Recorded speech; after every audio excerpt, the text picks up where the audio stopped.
Hello friends, welcome to yet another episode of the Kawata Baptist Church Sunday School audio. If you're listening in for the first time, you're welcome.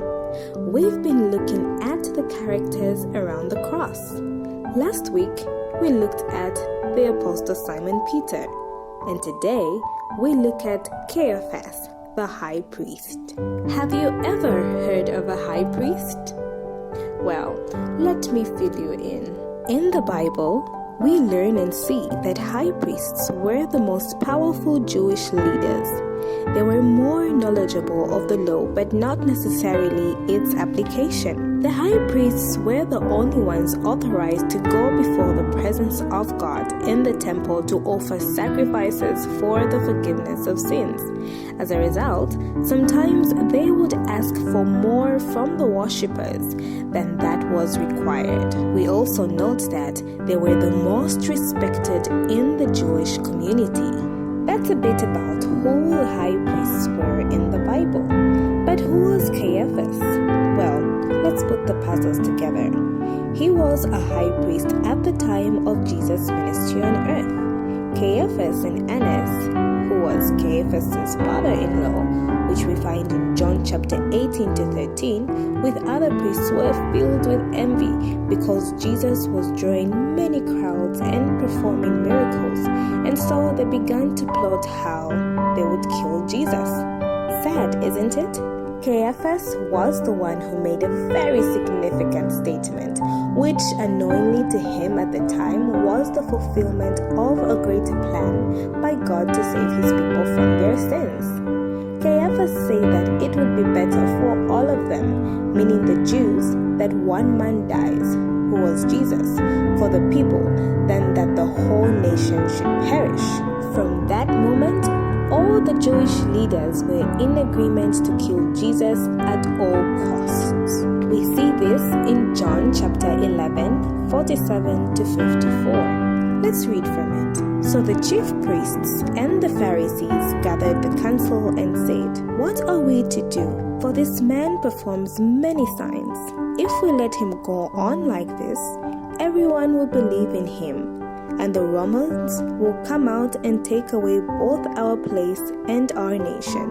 But one of them, Caiaphas, who was the high priest that year, said to them, "You know nothing at all, nor do you understand that it is better for you that one man should die for the people, not that the whole nation should perish." He did not say this of his own accord, but being high priest that year, he prophesied that Jesus would die for the nation, and not for the nation only, but also to gather into the children of God who are scattered abroad. So from that day on, they made plans to put him to death.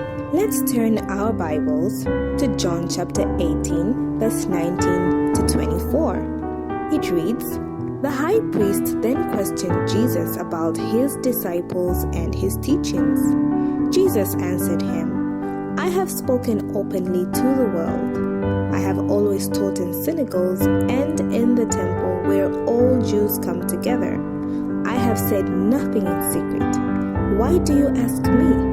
Ask those who have heard me what I have said to them. They know what I said.'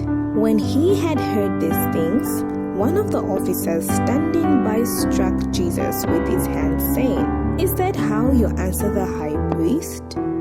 Jesus answered him, 'If what I said is wrong, bear witness about the wrong. But if what I said is right, why do you strike me?' Annas then sent him bound to Caiaphas, the high priest." We see from here that when Jesus was arrested with the help of Judas Iscariot, he was then taken to the house of Annas, where he was questioned about his disciples and his teachings. Jesus told him to ask the people about his message, since he had declared his teachings all in public. One of the officers slapped Jesus, accusing him of disrespecting the high priest. The officers then took Jesus bound to Caiaphas' house. The chief priests, the elders, and all the council questioned Jesus about many issues, wanting to find something to convict him with. witnesses were brought to testify about Jesus, but none of them could bring out anything wrong or untrue or worth sentencing to death that Jesus had done. Jesus kept silent. And in Matthew 26:57-68, we see Caiaphas saying, I put you under oath by the living God. Tell us if you are the Christ, the Son of God. Jesus said to him, It is as you said. Nevertheless, I say to you, hereafter you will see the Son of Man sitting at the right hand of the power and coming on the clouds of heaven. Caiaphas was angry. He tore his clothes, saying, He has spoken blasphemy. What further need do we have of witness? Look, now you have heard his blasphemy. What do you think? They answered and said, He is deserving of death. Then they spat in his face and beat him, and others struck him with the palms of their hands, saying, Prophesy to us, Christ, who is the one who struck you?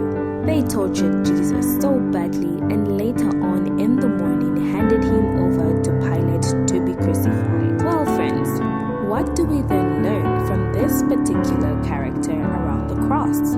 There are many things to learn, but one thing we can take home today is that God planned our salvation in such a way that evil men, though they were carrying out their wishes for their benefit, as they used all their power and influence to kill Jesus, not knowing that it was for this very purpose that God sent his son Jesus on earth to die for his people.